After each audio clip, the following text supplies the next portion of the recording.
Hi there. Um, Josh here. I just wanted to talk a little bit about prepping games and DMing style. See if this is helpful for anyone out there. Um, so when I prep my games, I try to keep things. This is for a Roll20 game that I'm gonna be DMing later tonight, and I really like my players there, and it's very different DMing for Roll20, um, because there's not that in person feeling of just being in the same room and everyone being able to sort of talk at the same time. You have to wait your turn. It creates sort of it can be like a stilted feeling. You know, you don't see it's not as easy to pick up on body language and stuff like that. So it's a very different animal. Um, so a lot of what the communication that goes on in those games has to do with hearing the other players and describing actions and using really descriptive stuff. Sometimes I haven't. I personally I haven't bought the premium package. You know, I don't know how many people have. It's it's a lot of money to spend. Um, so what I'm doing, which is maybe unorthodox in terms of all this, is I have a little. You can't see it, but I have a little setup here on my table, and I have a couple things, just enough. For one, I have my speakers here, which are nice. Get some surround sound.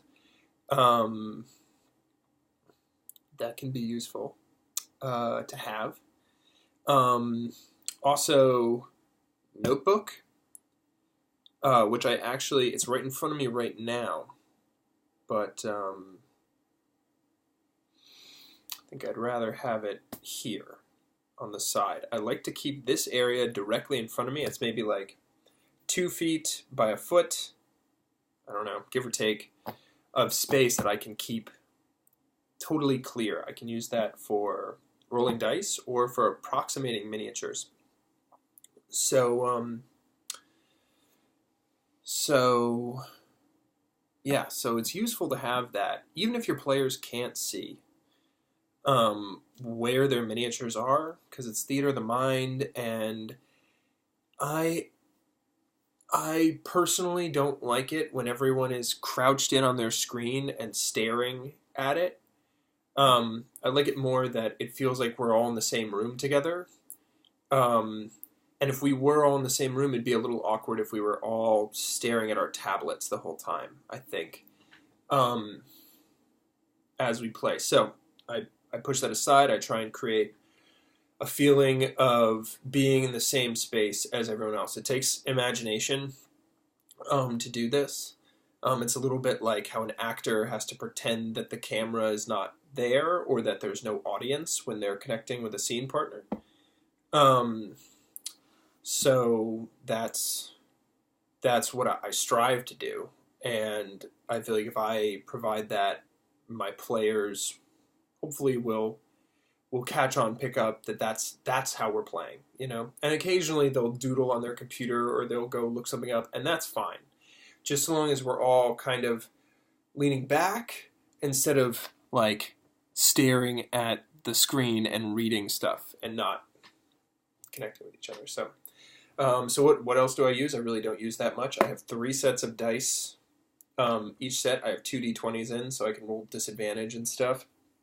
Otherwise, it's just like your standard d4, d6, blah, blah, blah. I have a set of these really cute, I think they use them for magic, but these little d6s. I used to have 8, I currently have 7, but I use them for Fireball, which I think is 8d6, so I gotta re-roll one of them, but, or I'll use another d6, but, yeah, that's really cool, because I do have, I think our wizard might have just gotten access to 3rd level spells. I'm pretty sure. He's a warlock. So he might have Fireball. No, I think he only has second level spells. Anyway, D6s are great. Burning Hands is a spell that they'll use sometimes, so I can grab 3 of these and drop them, and it's just really cool to have the tiny little guys. I have this really big coin, which I use if I need a 50-50 for any reason. It's just it's a huge coin. So I use that. Hard to lose that. What else? Oh yeah, I have a light here so that if we play at night, I'm spotlit. That's just a technical thing. You can probably see that I have Christmas lights in the back of my room. I really like those, but I do not turn them on during play because they show up really badly on this camera. They kind of show up as tons of like weak light sources, and they're distracting, so I've learned not to use those. And then, so I have a bunch of minis here set off to the side, and these minis are just my normal minis. This is like a little Saruman one. You probably can't see too well with that. Yeah, his staff is bent. I do not. They're not in the best shape. You know, that's how it goes. I think I painted that when I was like 13, so pretty happy it's still alive and the paint is all sticking. That actually is a testament to using primer coating for anyone out there. I don't want to give the impression that I'm a big painter. I really don't paint my miniatures that much anymore.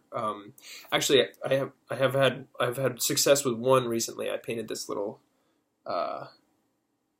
sort of druid, and again, you know, the lighting is terrible here, but it came out surprisingly well. I think when I just work with browns and greens, those are easy colors to succeed with. Anyway, so I have my notes right here so I can scroll. I tend to have personally I have a pretty good memory, so I don't take a ton of notes. I mostly use that for tracking initiative and shit, which I have not figured out how to do on the Roll20 website. Might be something I'll check out. They do have some great features. I'll talk about those in a minute. So yeah, the other thing that I have my minis right here, and then I use this little playing space if I want to simulate a battle. I generally won't necessarily tell the players, like I'll do it and I'll let them know, but it's a way for me to keep track of where everyone is. We're running the Out of the Abyss campaign right now. Those of you not familiar with it, it's set in the Underdark, which is a series of caves. So it all takes place underground in caves. And essentially there are 3 different types of caves that they can encounter as they explore. One is the narrow cave, which is single file only. And then one is the wide cave, which is 2 abreast. And then the other is the cavern, which is like so large that they can arrange themselves in any way that they choose. So I use these miniatures, and I have the party, I have their miniatures, and then I have kind of a handful of generic enemy miniatures that I'll keep to the side.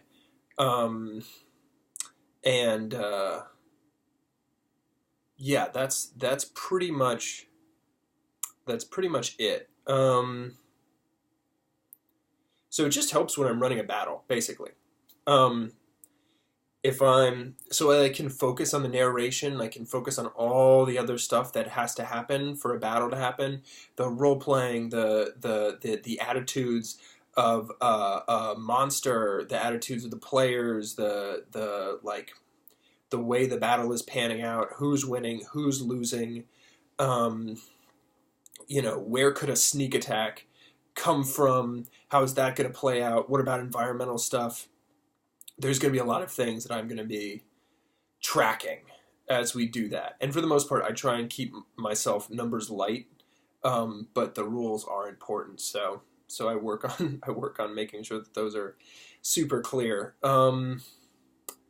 And one thing that I wish I had that I don't is like a little camera on this so that I can show them the arrangements, and B, show them dice rolls, because I do hate to roll my dice in secret, but I also, I don't love using the dice roller app on the Roll20. It doesn't feel as satisfying. I love the seeing my dice. Does lead to fudging, though, occasionally. Anyway, we all have our own style. For the most part, I like to not fudge my rolls and to keep it consistent. So minis here, really great reference, and then having just a small pile of enemy minis so far. None of their confrontations have been very large, and I'll generally have a large number of player-sized minis, and then a handful of, I have 2 swarm minis, and then a handful of medium, wolf-sized minis or giant spider-sized minis, and then I have 2 giant minis that I can kind of pull out and use as I see fit. And this helps me to track distances between things, and then arrangements of players and how they're moving, and proximity of enemies. Really, I try and keep this space as clear as possible. So there's all of that. The last thing that I have is a character sheet for NPCs. This is just standard D&D character sheet. I have a minor NPC here on the back that I have his stuff written here, and then a major NPC who has all the powers of a player on the front. I built that character specifically because we were running... we started out running Princes of the Apocalypse, and then the story unfolded in such a way that instead of dealing with the whole problem in the farming community, the players were seduced by dark powers to go underground, which is pretty neat. Definitely a little unexpected. I mean, obviously I wrote that as a possibility, but yeah, certainly when I started the campaign, I had no idea that was going to happen. You'd have to be crazy to think that your players would listen to a dark power and do exactly what it says. And yet, here we are. So, anyway, so I built this character to balance out the party because there are only 3 of them. So having a fourth and having a fighter who's going to take the hits is good. So yeah, that's getting into design stuff and world building.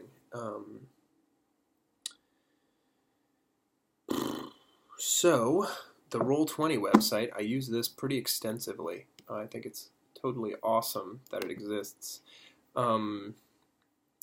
The Roll20 compendium, where you can find enemies, stats, and player, rogue class stats or paladin class stats. The website's really great because it doesn't have any ads, and the programming on it is excellent, and very minimal in terms of the amount of animation and the way the data is stored.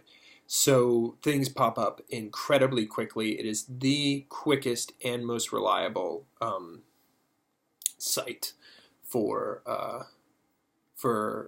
pretty much anything 5th edition, and I think a lot more. I think that it actually has a huge, it doesn't just do 5th edition. There's maybe 20 different rule systems that are in there. So, wow, that is all I've got to say about that.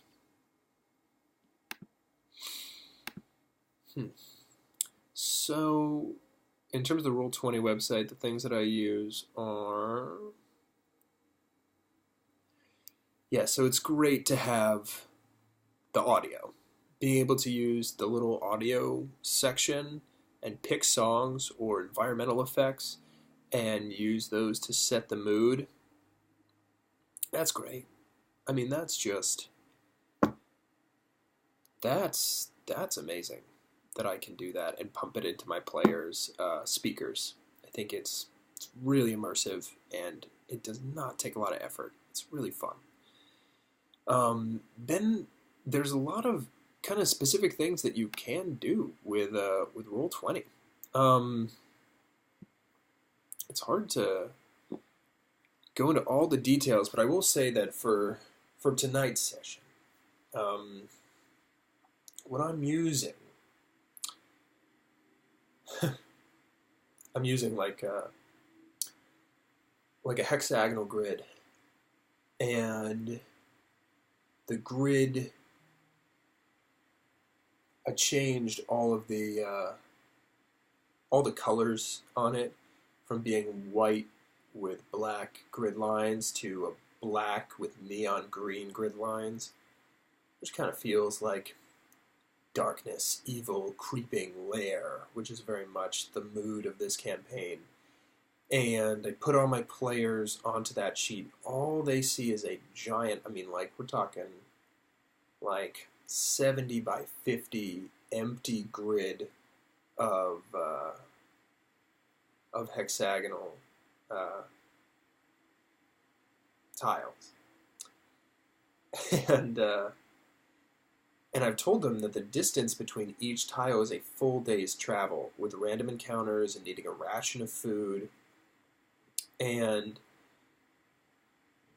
yeah, it's given them the impression that this is a very big world. So having that map up as a reference is amazing. So all they see is the huge empty map. But what I see, thanks to the tools that are on this website, is I get to see what's in each hex. And for me, I use a little text. I use like a little text box, and I put like these fun things in there. Like maybe I'll just have it say goblins. But then there are other ones that are like a corpse of a dead adventurer, or like a bridge, like spanning a huge chasm, or a demon guarding a huge chasm,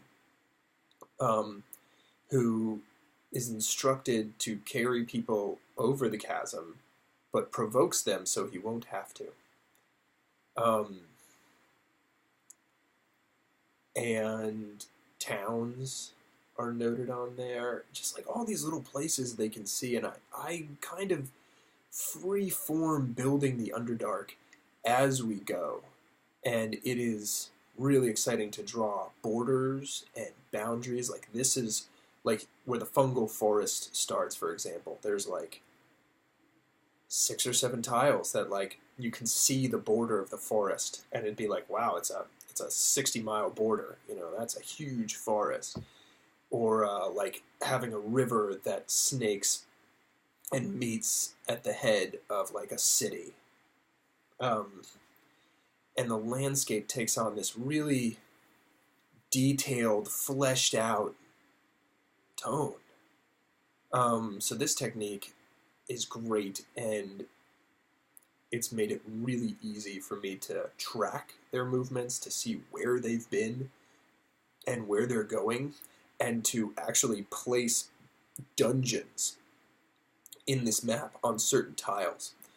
So there are dungeons, depending on their level, that they can't take on, and it's awesome that they're in the world. To me, I try to, with the dungeons in the area of the world that they're in right now, I'm structuring it so that the dungeons that I'm putting in there, nothing's going to kill them outright immediately. Nothing's going to, like, there's not going to be a one-shot trap in these dungeons. It's just going to end one of them. But there's certainly dangers. And it also lets it just be a free world. So I have beside my desk Tales from the Yawning Portal, where I have a dungeon from that. The Out of the Abyss campaign book, I'm using 2 dungeons from that. And the City of Gracklestug, which is also just a dungeon.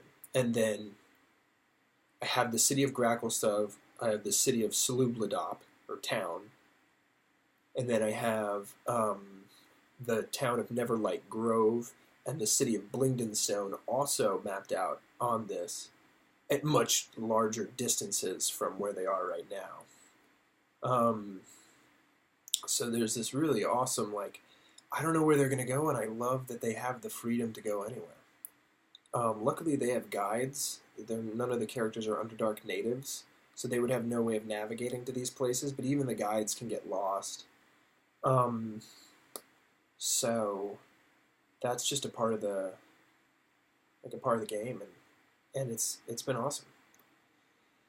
So the last thing I'll say is handling overland travel. There are some phenomenal rules for that in the Tomb of Annihilation. Like, man, if like, have you read that?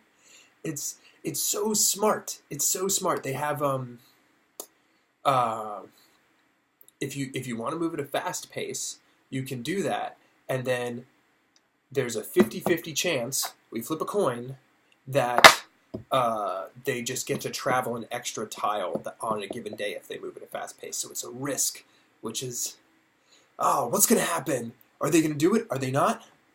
We don't know. And they're going to suffer the penalties no matter what. Like, you can't forage, or like it's going to be easy for enemies to get the drop on you. You know? Like, oh, so it becomes like kind of a heated choice. Or do you want to move at a slow pace, in which case 50-50 chance that you're just not going to move an extra tile that day because you're so cautious, or maybe you get lost or turned around or something like that. So yeah, that's really exciting. So what I did was I created okay, get to the point. I made a handout of my own travel rules, heavily based on the Tomb of Annihilation's travel rules, and then adapted them for the ones written from Out of the Abyss. And then I made a handout, which I then sent to my players via Roll20, and they know exactly how the rules for that game works. So it is just a huge success, and yeah, I think that's a lot of what I have to say about this. Thank you so much for listening. I'd like to know if this is helpful for you, but thanks. Peace out.